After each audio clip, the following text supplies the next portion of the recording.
हम सभी को आज़ादी से खुली हवा में सांस लेना, परंतु इस खुली हवा का अगर हमारी आज़ादी का श्रेय किसे जाता है? हजारों देश प्रेमियों ने अपनी बलि चढ़ाकर हमें उपहार में आज़ादी दी है और इन्हीं देश प्रेमियों में एक अनोखा शख्स वह है जो धोती कुर्ता पहने लाठी लेकर तथा चेहरे पर एक मुस्कान लिए बिना शर्त हमारी आज़ादी के लिए निस्वार्थ भाव से लड़ता रहा। हम में से कई लोग उन्हें महात्मा गांधी कहकर पुकारते हैं, कई लोग उन्हें बापू बुलाते तथा कई लोग राष्ट्रपिता के रूप में उन्हें जानते हैं। महात्मा गांधी यानी मोहनदास करमचंद गांधी, यही उनका पूरा नाम है। महात्मा गांधी का जन्म 2 अक्टूबर 1869 को गुजरात में स्थित काठियावाड़ के पोरबंदर नामक गांव में हुआ था। उनके पिता का नाम करमचंद गांधी था तथा आप में से बहुत कम लोग ये जानते होंगे कि ब्रिटिशों के समय में वे काठियावाड़ की एक छोटी सी रियासत के दीवान थे। उनकी माता पुतलीबाई करमचंद जी की चौथी पत्नी थी तथा वह धार्मिक स्वभाव की थी। अपनी माता के साथ रहते हुए उन्हें दया, प्रेम तथा ईश्वर के प्रति निस्वार्थ श्रद्धा के भाव बचपन में ही जागृत हो चुके थे, जिनकी छवि महात्मा गांधी में अंत तक विकसी रही। महात्मा गांधी की प्राथमिक शिक्षा काठियावाड़ में हुई तथा उसके उपरांत बालपन में उनका विवाह 14 वर्ष की कस्तूरबा माखन जी से हो गया। क्या आप ही जानते हैं कि महात्मा गांधी अपनी पत्नी के आयु में 1 वर्ष छोटे थे? जब वे 19 वर्ष के हुए तो वह उच्च शिक्षा की प्राप्ति हेतु लंदन चले गए, जहाँ से उन्होंने कानून में स्नातक प्राप्त की। विदेश में गांधी जी ने कुछ अंग्रेजी रीति रिवाजों का अनुसरण किया पर वहाँ के मांसाहारी खाने को नहीं अपनाया।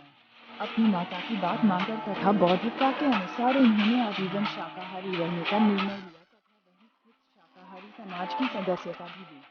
कुछ समय पश्चात वे भारत लौटे तथा मुंबई में वकालत का कार्य आरंभ किया, जिसमें वह पूर्णतः सफल नहीं हो सके। इसके पश्चात उन्होंने राजकोट को अपना कार्यस्थल चुना, जहाँ वे जरूरतमंद व्यक्तियों के लिए वकालत की अर्जियां लिखा करते थे। इसके बाद वह सन 1893 में दक्षिण अफ्रीका की एक भारतीय कॉलोनी में वकालत के लिए चले गए, जहां उन्हें भारतीयों से होने वाले भेदभाव की प्रताड़ना सहनी पड़ी। यहाँ उनके साथ कई ऐसी अप्रिय घटनाएं घटीं, जिन्होंने गांधी जी को समाज में होने वाले अन्याय के प्रति झकझोर कर रख दिया।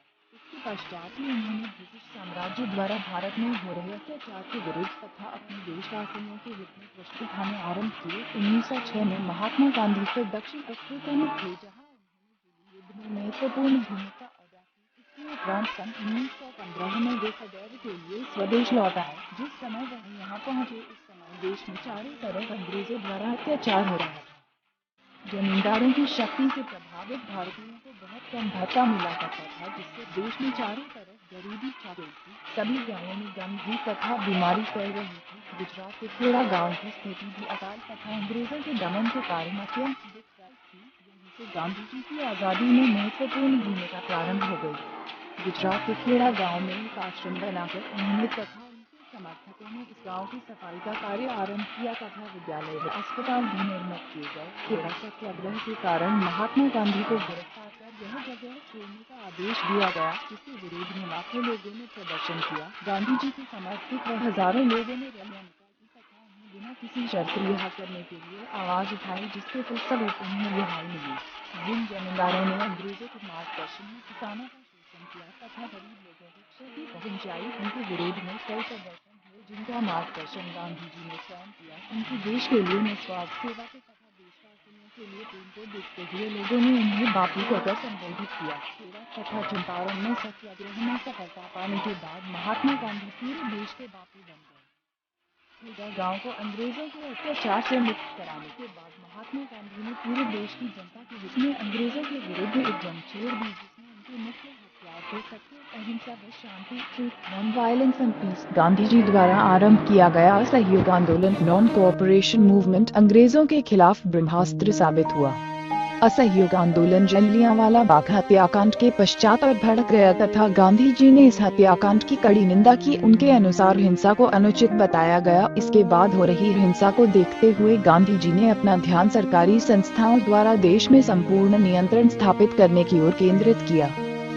सन 1921 में गांधी जी भारतीय राष्ट्रीय कांग्रेस में शामिल हुए तथा उन्होंने स्वदेशी नीति अपनाते हुए देशवासियों को विदेशी वस्तुओं का बहिष्कार करने के लिए प्रेरित किया, लोगों से खादी पहनने हेतु आग्रह किया तथा महिलाओं को भी अपने इस आंदोलन का महत्वपूर्ण हिस्सा बनाया। गांधी जी ने देश के उन लोगों से जो अंग्रेजों के लिए कार्य कर रहे थे तथा उनकी सरकारी नौकरी कर रहे थे, उनसे भी कार्य छोड़ने का आग्रह किया।